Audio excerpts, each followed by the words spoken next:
Hello friends, Borebai, Boda Job Info, official YouTube channel The big update, DHS निफ्राय official notice ओंखारबाय grade 3 आरो grade 4 दा बेनिफ्राय आसाम पुलिसनि रिजाल्ट होबाय फिजिकेलनि दा मानि सायाव होखो आं नोंथांमोननो डिटेल्सखौ होगासिनो दङ दा बेखायनो भिडिअखौ जोबजासिम नाय अब्लानो बुजिगोन दा अफिशियल नोटिस रिलीज खालामबाय DHS एग्जामनि बागै बा नोंथांमोननि एप्लाइनि बागै स' बेनि सायाव गोबां कमेन्ट्स खालामो अफिशियल नोटिसआ फैबाय आं सिगां मोनसे भिडिअ होदोंमोन 7000 पस्टनि एप्लाइआ दिनै जानो गोनांमोन दा मा जाखो बेनि सायाव नोंथांमोननो लेटेस्ट आपडेट लाना फैबाय स' बिदिब्ला जों फैबाय DHS नि अफिशियल साइटआव बेनिफ्राय जों लेटेस्टआव फैनांगोन आरो लेटेस्टआव अफिशियल नटिफिकेशन रिलीज खालामबाय स' नोंथांमोनहा बेयाव नायनो हागोन नै दा बेयाव गोबां रोखोमनि अफिशियल नटिस दङ बेनो जाबाय क'क्राझार मेडिकेल कलेज नगावनिबो दङ स' गासै मोनथामनि दङ बेनो जाबाय नोंथांमोनहा नुनो मोन्दों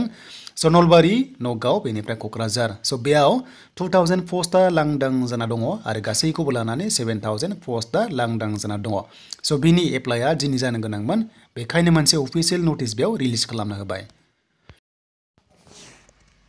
दा लोगोफोर बे जाबाय अफिशियल नटिफिकेशन स' बेयाव माखासे जाहोननि थाखाय बे एप्लाइआ दिनै जानो गोनाङा पस्टपन जाबाय स' लोगोफोर दिनै 5 जानुवारिमोन आरो एप्लाइ जानो गोनाङा माखासे जाहोननि थाखाय बेखौ दोनथ'नाय जाबाय स' बेखायनो जाथ'ला दिनै गोबां नेदोंमोन आरो नोंथांमोना आपडेट होदोंमोन दा अफिशियल नटिस ओंखारबाय DME नि आन्डारावहाय जानो गोनाङा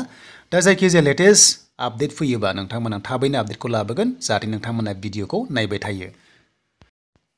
दा बे भेकेन्सिया गासै 2000 मोन दा सिगांनिखौ लाफायोब्ला 7000 जाना दङ आरो बे एग्जामा मोनसे कम्बाइन एग्जाम जागोन स' बेखौ नायोब्ला जायफ्रा सिगाङाव एप्लाइ खालामखाबाय नोंथांमोना खालामाबाबो जागोन मानोना गलपारा मेडिकेल कलेजाव ओंखारनायावबो खालामनाङाखैमोन थिग बेबादिनो नोंथांमोनाहाय बेयाव खालामाबाबो जानो हागौ आं बेखौ सानदों स' नोंथांमोना कमेन्ट्सआव लिरबानो जाबाय बिनि बागै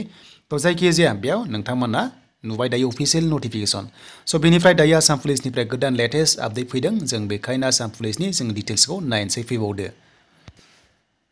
दा लोगोफोर बेयाव नुबाय लेटेस्ट आपडेट दा बेयाव रिजाल्ट होदों रिजाल्टआव थुनाय लोगो लोगो नोंथांमोना नायनो हागोन रिजाल्टखौ दा बिनि सिगां बे रिजाल्टआ मानि सायाव फैदों बेखौ नोंथांमोना मिथिग्रोदो जाहाथे गोनो गोथो जाया दा बे रिजाल्टआ APROनि अके जाय नोंथांमोना APRO फिजिकेल टेस्ट होना दंमोन बिनि काटअफ फैबाय स' नोंथांमोना नायदो फिजिकेल टेस्टआव स' बेसेबां नाम्बार मोनखो बा नोंथांमोना थांखोना थाङासै नेक्स्ट स्टेजनि थाखाय बेखौ नायनो हासिगोन बेखायनो स' नोंथांमोना रिजाल्ट लिंकआव थुनाय लोगो लोगोनो रिजाल्टखौ गावगाबागाव बयबो नायनो हासिगोन दा बेखायनो नोंथांमोना रिजाल्ट सेक्सनाव फैनानै जास्ट लिंकआव थुनाय लोगो लोगो रिजाल्टखौ नायनो हासिगोन आरो रल नाम्बारखौ होनानै स' बेनिफ्राय गुबुन गुबुन पस्टनि नोंथांमोननि आसाम पुलिसनि